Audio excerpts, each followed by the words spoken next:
buenos días a todos. Vamos a dar inicio a nuestro comité correspondiente al 8 de septiembre del 2015 en Colombia. Un estudio del exdirector de la oficina o de la sede de Medellín del Banco de la República muestra que, aunque la tasa de desempleo en el país se ubica en mínimos de los últimos 15 años, de forma, digamos, estructural se está evidenciando deterioro de algunos indicadores importantes de este mercado, como ha sido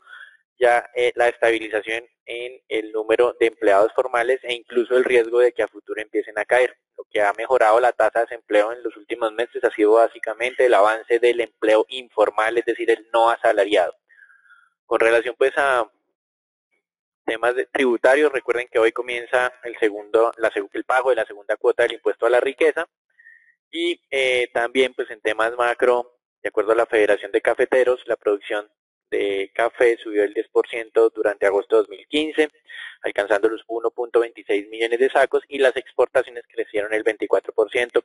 alcanzando los 1.09 millones de sacos. En términos anualizados, la cosecha de café en Colombia ya es de 13.1 millones de sacos, equivalente a un crecimiento del 9% frente al mismo periodo del año anterior.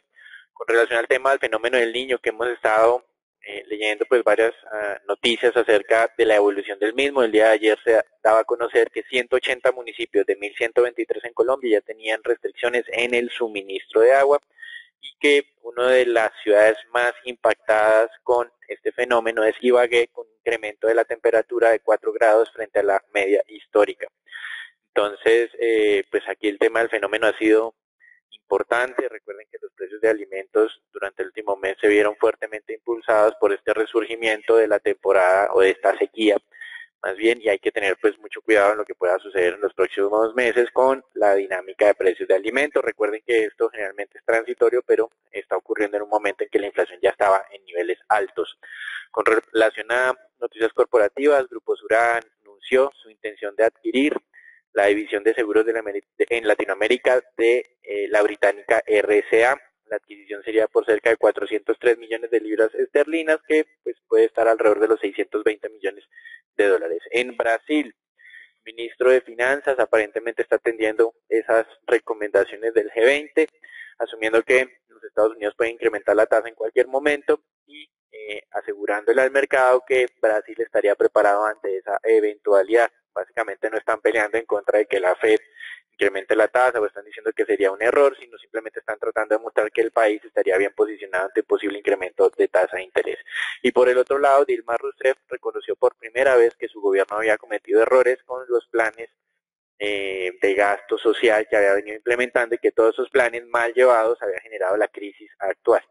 De esta manera está intentando renovar como esas credenciales de austeridad que se habían perdido durante la semana pasada con ese presupuesto del año 2016 que en vez de buscar un superávit primario estaba garantizando entre comillas ya o reconociendo que iban a tener más bien un déficit primario. En Chile se dio a conocer algo parecido al tema colombiano en el deterioro de las cifras de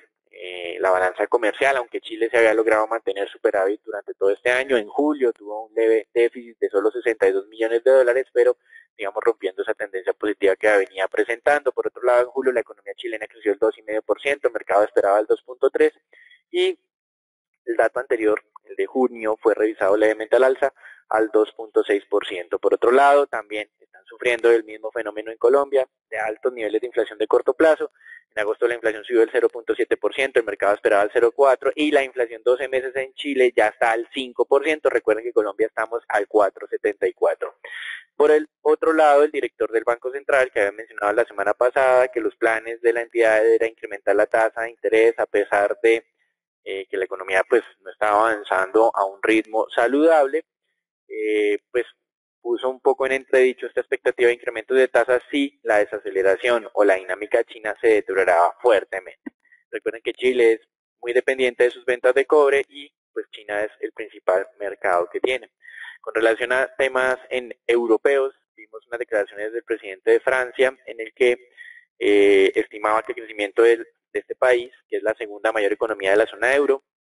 superaría el 1%. Al mismo tiempo se conoció que las cifras para toda la zona euro fueron revisadas al alza en el segundo trimestre de este año, luego de haber tenido un cálculo preliminar de crecimiento del 1.2%, fue revisado al alza al 1.5% y el gran responsable o el principal responsable de este cambio ha sido Italia, con una mejora sustancial en las cifras de crecimiento. Y el otro tema importante en Europa y también positivo ha sido las cifras de exportaciones e importaciones de Alemania, que alcanzaron máximos históricos en el mes de julio.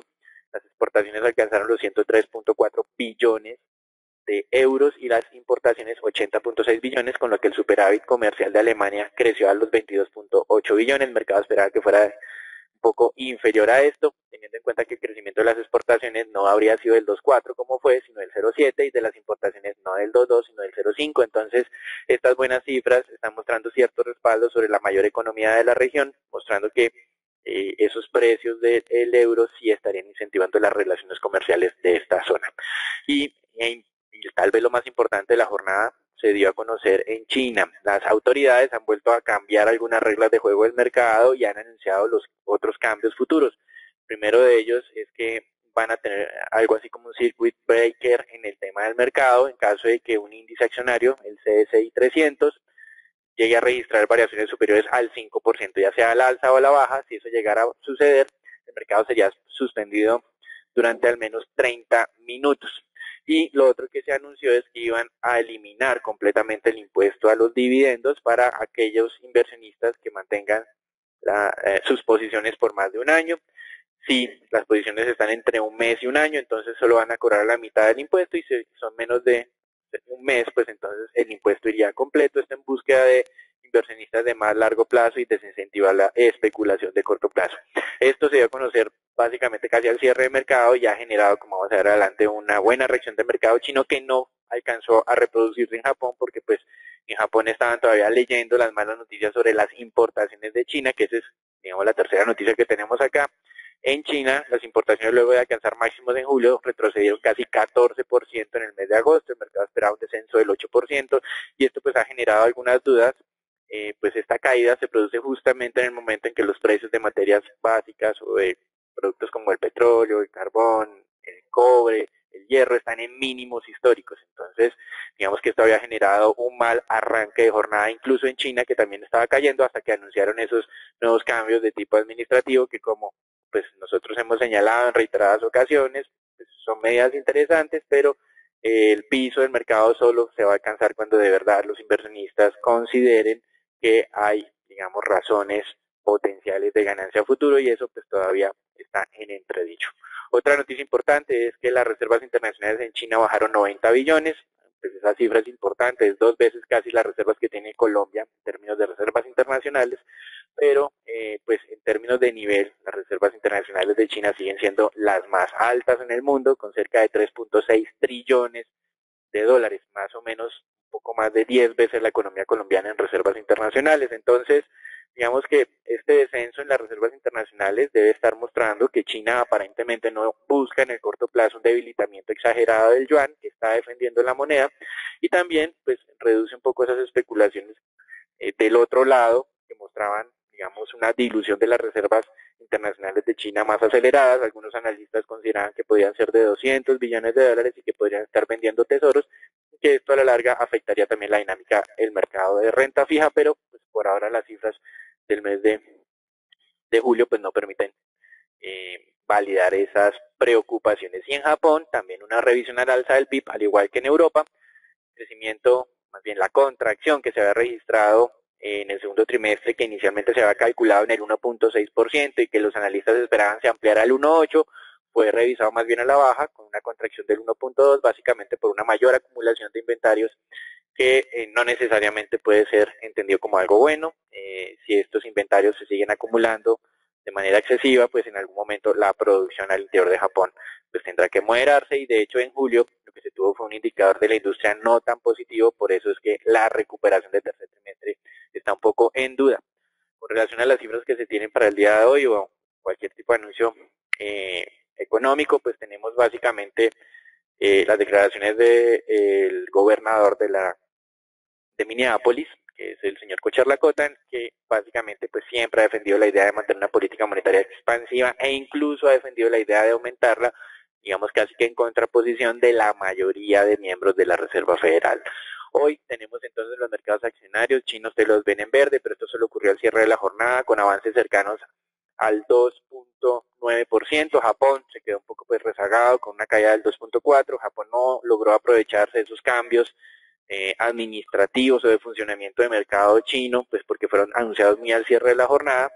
y pues Japón se había visto más afectado por la publicación de las importaciones. Con relación a Europa, una muy buena dinámica con crecimientos o valorizaciones entre 1.5 y 2%. Y pues en Estados Unidos hoy abrimos y pues esa dinámica positiva esperamos sea extendida. De todas formas hay que tener cuidado, pues el nivel de importaciones de petróleo de China bajaron y pues aunque ahorita el precio del petróleo está mostrando algo de repunte, pues hay que hacerle un seguimiento a ese tema. Eso es todo por ahora, los dejamos con Agustín. Bien, entonces el índice de Shanghai se mantiene respetando esa zona de 3.000 puntos y digamos es lo primero relevante que hay que empezar a monitorear. Después de la caída de haber, digamos es el lunes negro, alcanzó a romper la zona de los 3.000, llegó casi a los 2.900 puntos y digamos que se ha estabilizado sobre la zona entonces de los 3.170, que es el nivel actual. Digamos que entonces de ahora en adelante es bien relevante, por lo menos hasta la reunión de la Reserva Federal, empezar a monitorear esta zona, como lo es también muy importante para nuestro índice Colcap, monitorear la zona soporte que hemos establecido desde el día de ayer en 2.200 puntos. Estamos modificando o estamos revisando mejor algunas recomendaciones para ver oportunidades de entrada. A nuestros clientes en tiempo real les estará llegando las respectivas recomendaciones. Por ahora entonces mantenernos sobre esa zona, digamos, de soporte sobre los 1.200 puntos. Eso es todo por ahora. Los dejo con Daniel. Bueno, en los anuncios corporativos, el día de ayer se conoció al cierre de jornada la repartición de dividendos que se recomendaría para Grupo Aval, con un pago por acción de 4.9 pesos durante los próximos 6 meses. Y como habíamos manifestado también, el tema de Grupo Sura, importante, la adquisición que va a realizar en Latinoamérica del negocio asegurador de la británica RCA. Como ustedes ven, está adquiriendo las divisiones de seguros en Colombia, México, Chile, Brasil, Argentina y Uruguay. Estamos a la espera un poco de más información para conocer pues la generación de ingresos que implicaría pues esta adquisición, pero también ustedes deben reconocer que hace falta pues las autorizaciones de las autoridades competentes en cada uno de estos países. Con relación pues al calendario, recuerden que aún hace falta algunas publicaciones de utilidades, como es el tema de Banco de Bogotá, que estamos pues a la espera de conocer. Ya con este tema de Grupo Aval casi que estamos a un 95% de publicación de utilidades, con una lectura mixta en términos generales, aunque pues ha habido algunas sorpresas desagradables, sobre todo pues en temas de sector financiero. Eso es todo por ahora, los dejamos con Agustín. Entonces esas medidas tomadas por China han favorecido el comportamiento de las monedas emergentes de manera, digamos, bien relevante esta madrugada. La libra esterlina pues también tenía un movimiento que ya les voy a detallar a continuación, pero lo más importante es ver aquí el rublo subiendo unos 16%, y las monedas latinoamericanas subiendo más del 1% ya esta mañana, impulsadas por ese flujo de dinero que está pasando de Europa principalmente a países emergentes y activos emergentes, donde digamos que el mercado está empezando a asumir algunos riesgos nuevamente. En lo que tiene que ver con la libra esterlina, pues importante destacar, esta mañana se anunció que la firma japonesa Sumitomo le compró a la firma Lloyds su parte o su compañía aseguradora llamada Hamlin por 3.5 billones de libras, y eso está generando un movimiento bien fuerte en la libra esterlina, que ya se está valorizando casi el 1%, y obviamente pues está generando un flujo negativo en el yen japonés que está cayendo casi un 0.7% esta madrugada. El resto de movimiento pues es claro ahí cómo se ve el flujo entonces digamos de activos hacia los mercados emergentes de manera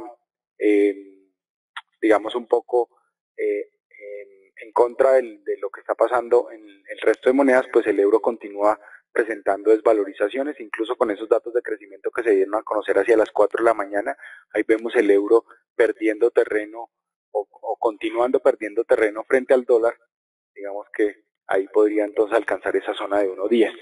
El peso mexicano pues es una de las monedas más favorecidas esta mañana, rompió un soporte que tenía digamos fuerte sobre la zona de 16.90 y aquí lo vemos encaminándose ya hacia lo que podría ser una visita incluso a la parte baja de 16.70, no descartamos un 16.50 ya que habían muchos operadores que habían tomado posiciones o que venían tomando posiciones largas en dólares que en la mañana de hoy estarían entonces tomando esos stop loss y yendo a buscar oportunidades en la moneda mexicana. Consecuentemente con el peso colombiano, el día de ayer pues se vieron negociaciones en el mercado Next Day por cerca de 83 millones de dólares. La divisa operó en un rango entre 3.138 y 3.168 que no se observa en su gráfica porque es un mercado digamos que opera por fuera del mercado spot, pero lo más interesante es lo que podría ocurrir hoy con la divisa colombiana, digamos continuando con ese rango que ha operado el día viernes sobre los 3.120, podríamos entonces ver la divisa incluso ir a buscar la ruptura de los 3.100, más tendiendo a la parte baja sobre los 3.050, incluso no descartamos